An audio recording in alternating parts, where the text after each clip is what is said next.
What's good, YouTube? It's your boy Jay coming at y'all with this reaction video. And in this video, we got Jimmy High Roller. And the title is, he can't keep getting away with this. Who is he talking about? In the thumbnail, he had Jamal Murray. Little bites in the cut. Let's get straight to it, you heard? Greatest player in NBA history. Michael Jordan, LeBron James, maybe Kareem Abdul-Jabbar. No, it's Jamal Murray with 2 minutes left in a playoff game. Can someone explain to me exactly how this man keeps doing this? Go ahead and add 2 more heart-wrenching daggers to Jamal Murray's laundry list of playoff heroics. I'm not even a Lakers fan, and this shot left me in shambles. If I have to watch this man hit 1 more impossibly clutch shot to beat my glorious king in the playoffs, I swear I'm gonna crash out. Jamal Murray might just be the greatest playoff riser in postseason history, and I've got the numbers to prove it. Big shot taker, big shot maker. Jamal Murray is just cold-blooded. Hey, he is snapping though. I ain't gonna cap, bro. He an autumn clutch game-winning points. Today's video is sponsored by DraftKings. Sponsored not by me though. That's tough. Picks. Grab picks. Hit me up if you want to get on my video. Now that's happy. Jamal Murray is a good NBA player throughout the regular season. He's a great second option, complements Jokic's game really well, does what his team needs of him. But come the playoffs, Jamal Murray is a god. Time and time again, Murray has proven that in the postseason, there might not be a single player better than him down the stretch, in the clutch, in the entire NBA today. That's facts. And it is the most baffling, beautiful, and frustrating thing I've ever had to watch. Jamal Murray's playoff career box plus minus ranks 43rd all time and 27th among all players post 2000. Damn. This makes him one of the greatest playoff performers the game has ever seen, ahead of players like Tatum, Kyrie, and Pau Gasol. But his regular season career box plus minus ranks 250th all time. Jamal Murray plays like a first ballot Hall of Famer in the playoffs and Hedo freaking Turkoglu in the regular season.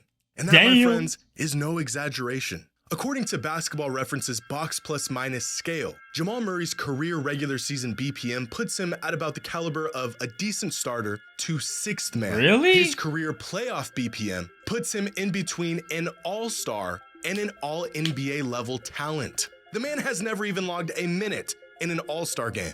Now, usually That's in the crazy, playoffs, though. decent players see a dip in production. Good players have relatively steady numbers transitioning from the regular season to the playoffs, and great players elevate their game and do slightly better in the postseason. That boy Anthony Edwards taking But not off, Jamal boy. Murray. His numbers don't just get better. He becomes a whole different caliber of player. Because throughout his career, his That's all that matters, production bro. and Playoffs. efficiency jump significantly in the playoffs compared to the regular season. This shouldn't even be possible. The playoffs are supposed to be more difficult, slower. The teams you are facing Nah, are better. you try harding, Where bruh. others fold under pressure, Jamal Murray basks in it. In fact, here's a graph of the top 50 scorers in NBA history according to their career points per game and the difference between their regular season scoring and their playoff scoring. There's 4 different quadrants here, and whatever quadrant a player falls in will give you a general idea of how well they score in the playoffs compared to the regular season. Now, you don't want to be in this area down here. Less production on worse efficiency. This area up here is where the playoff heroes are. Big players who play well in big moments. Some greats who land in this quadrant of playoff fallers are the usual suspects. Joel Embiid, James Harden, Wilt Chamberlain. But there's even some names here that you wouldn't expect, like Larry Bird and Kareem. Michael Jordan, Luka, Curry, and Durant are among the many players who score more in the playoffs, but they aren't quite as efficient as they are in the regular season, which shows just how hard it is to make it into this quadrant of the best playoff performers in terms of scoring. Hakeem Olajuwon was a playoff demon, and just behind him are AD and Giannis, who have been awesome in the playoffs throughout their careers. So where does Jamal Murray land, you might ask? He's way up here, on his own planet, as arguably the greatest playoff riser in NBA history. Throughout his career, Jamal Murray has averaged 7.4 more points per game on better efficiency in the postseason compared to the regular season. Yeah, he's a beast. As the stakes get higher, Murray gets better almost every single time. Every all-time great player needs a great wingman. A second option that can turn into a first option with the flip of a switch. Someone whose game complements and almost contrast their own. Jordan had Pippen, Magic had Kareem, Shaq had Kobe, Nikola Jokic has Jamal Murray. And as great as these number one options are, they couldn't have got it done without their right-hand man. But you see, the only thing is, Scottie Pippen is one of the greatest players ever. Kareem is in GOAT conversations. Kobe Bryant is a top 10 talent the league has ever seen. Jamal Murray has never even been an all-star. He has been he needs to be an all-star next year, bro. Team, a championship winning team down the stretch of massive games for multiple postseasons now. He's got one of the greatest players to ever touch a basketball on his team, and yet when the score gets tight and they need a bucket, the ball always finds its way into the hands of Jamal Murray. Fan perception he doesn't care. That's how you gotta be, bro. You make it or you miss. Good player, great closer, but not a top 20, maybe not even a top 25 player in the league during certain stretches throughout the season. And then when the playoffs roll around, it seems like a travesty that Murray doesn't get enough credit or that he wasn't voted to be an all-star.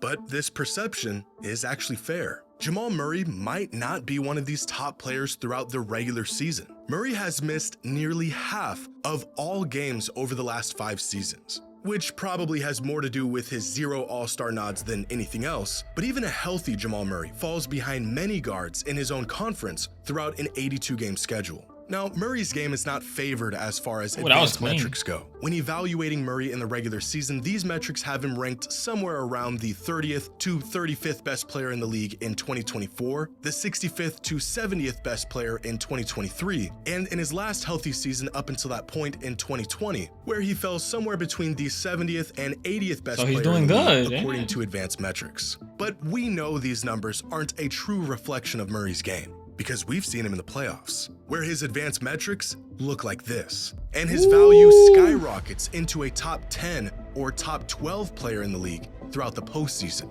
And although his advanced metrics from this past season have him outside of the top 30 players in the league, I don't know if I can name even 10 players who I would rather have on my team ahead of Murray right now in the playoffs.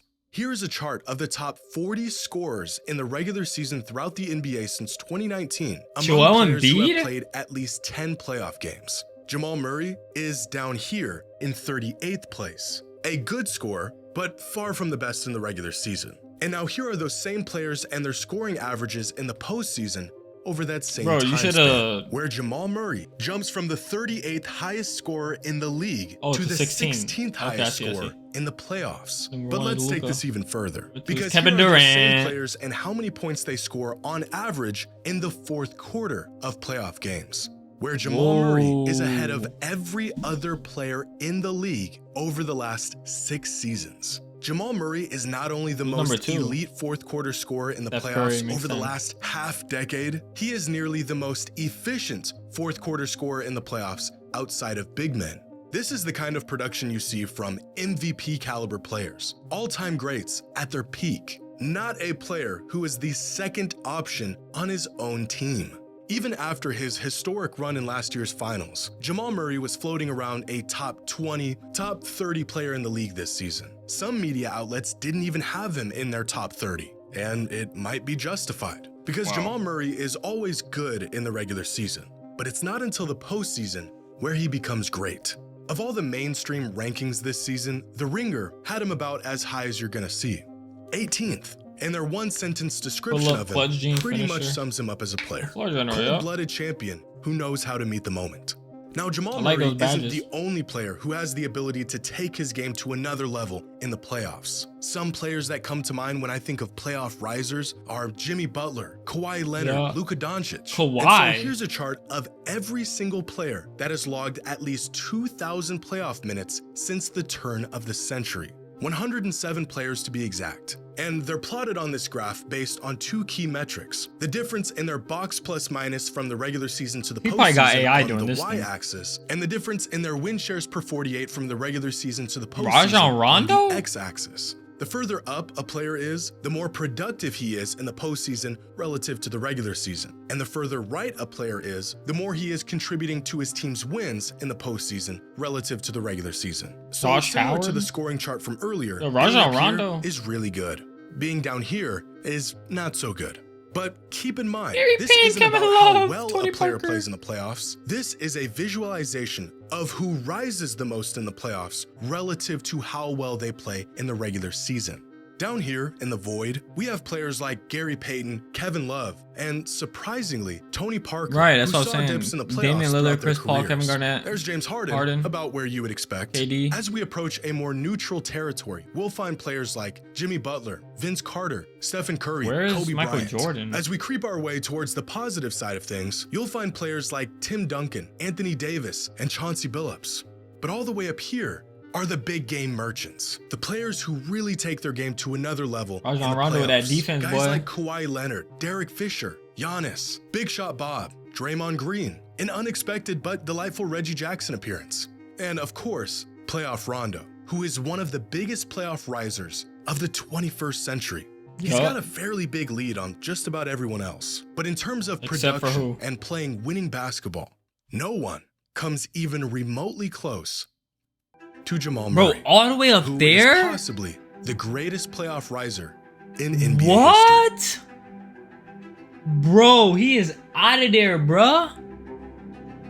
That's it? Bro, he is out of there, bruh. Jamal Murray, keep snapping, bruh. Actually, don't keep snapping because I do not want Jokic to win another ring, bruh. Anyways, like, comment, subscribe, and I'm going to catch you on the next one. Peace.